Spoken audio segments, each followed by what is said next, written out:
Hi everyone. Thank you all for the birthday messages. I really appreciate it. Thank you for taking time to greet me and to be part of my life. Thank you all for enriching my life. I really appreciate spending the last 54 years of my life with all of you. You really have made it worthwhile, memorable, and a great adventure all around all these years. And I really would love to spend it more with you. So today, I made some reflections because I know all of us who will be celebrating our birthdays in the middle of the COVID pandemic would find the situation surreal, a little bit desperate, a little bit sad, and a little bit frustrating. But then I felt that too because of course me and my family, we have many plans for my birthday. In fact, I usually spend it abroad. If not, I spend it with my relatives in Zamboanga City with my sick mom. And my also my brothers and sisters who are very close to me. But this time, all of those plans are scrapped.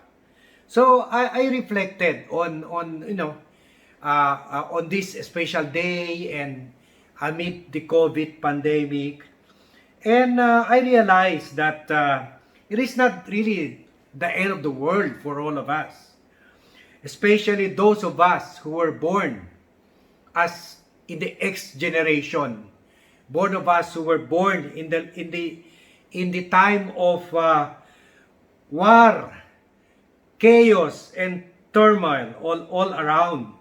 You know, we were born in the middle, right in the middle of the Cold War, when we thought that we were just, all of us were just a missile away from Third World War between the U.S. and Russia. And it was just, we were born at the tail end of the Vietnam War, of the anti-Vietnam protest movements.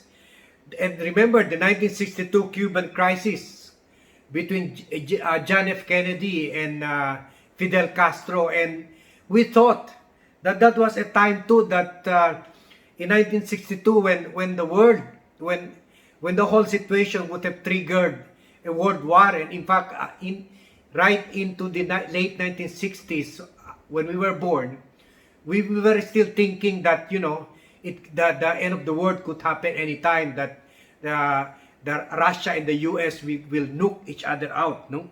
And then in 1979, when we were small, there was the Skylab falling, and we thought that back then that would also be the end of the world, and all of us would be wiped out when the Skylab hits the Philippines. Also, we thought.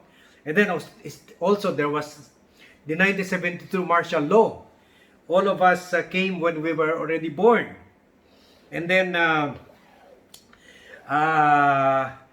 but on the lighter side, there was the space race. The miniskirts came into fashion, and well, China's cultural revolution started, and which triggered all of this development in China right now. And well, as for me, I thought, you know, that somehow gave a situation that the whole world was against me, that the whole world was conspiring against me or against the X generation that we were born into. But on the personal level, that was also what seemed to be happening on my life. Because, you know, I was born out of, I was conceived when my parents were still graduating, when they were college sweethearts. And you know, suffice it to say, they were not ready when I came into the world. And when I was born, my dad had to go back to work as a book salesman, and my mother had to go to another island Basilan, you know, an hour away from Zamboanga City to teach. So, and to top it up, not only was the situation wrong timing for me, in a way, but, you know, they suddenly realized that they had a sickly son because I was born premature. I couldn't wait to get out. I was born 7 months or uh, 3 months ahead of my birth month. So you can see, and an incubator, I was put into an incubator, and incubators were not good technology yet. They were not advanced as they are now, and you know, they were not people were not really hopeful about me living, surviving from that premature birth. But I did survive. And when I was a baby, I was very sickly. I was uh, I was having asthma and hernia, and I was very thin. So you can see that my physical health was not also in favor, you know, of my birth or my existence. So, and to add, you know, to the word conspiring against me, my health conspiring against me, and the circumstances of my parents, and also you also had me growing up in a community that was just across, or that was just 30 minutes away from an island occupied by the Moro Islamic Liberation Front, the MNLF under Nur Miswari. So you can imagine my childhood born or disturbed by intermittent gun battle between the MNLF and the military that was bombing and trying to exterminate them. Because the island, Sakon Island, was their jump off point from Sulu. They go to that island to attack Zamboanga, and the military, of course, wanted them out and was trying to put them out of existence. So I had experiences of growing up, of studying in the local elementary school, and for us to suddenly hear the sound of Tora Tora planes coming, and later feeling the earth shaking beneath us, and that is the time when those Tora Tora planes are already bombing the island that was just near my barrio. And then that is a time when our teachers have to tell us, oh, run home, uh, go home, run under your houses, because almost all of our houses then had what we call foxholes.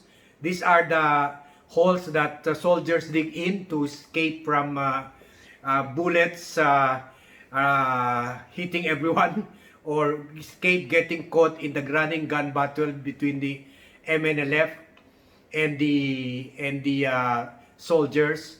So, you know, that was the situation I was born in.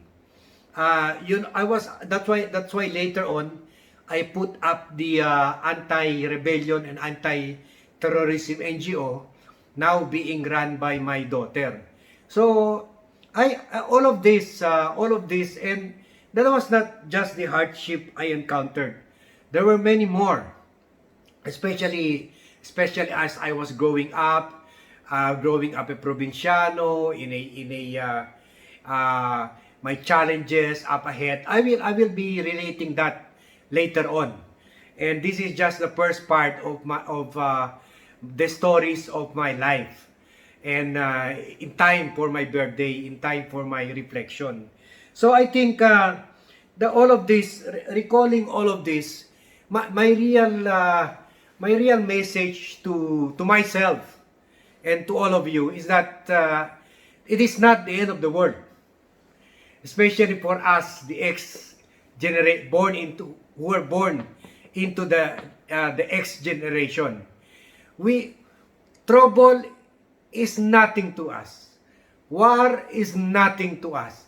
Terrorism is nothing to us. Chaos is nothing to us. Sickness is nothing to us, especially now when technology is better than when we were born. So, we can tell COVID, bring it on. Kaya namin yan. We can do it. We can survive. We can adapt as we adapted, as I adapted. You know, I work harder than the rest because I was born into that circumstances. So, we are a generation of fighters, and we will make it. We will make it.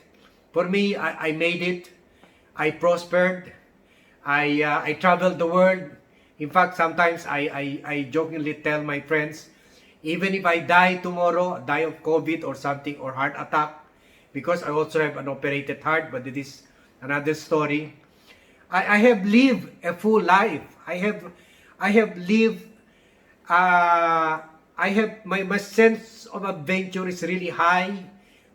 You know, even from infancy, I couldn't wait to go out to fight in the world, and I won all the major journalism awards in my career, and I went to places that beyond my dreams. So that's life. That's how we survive, and that's how we make it through life. And this is just one of the challenges that is thrown at us. And we, the X generation, will make it. Will even prosper. We will just have to adapt, to accept things as they are, and to surmount all the challenges. So again, thank you very much for all the greetings, and for those who will be celebrating their birthdays from now on, and perhaps until next July, if COVID is still here, we can make it.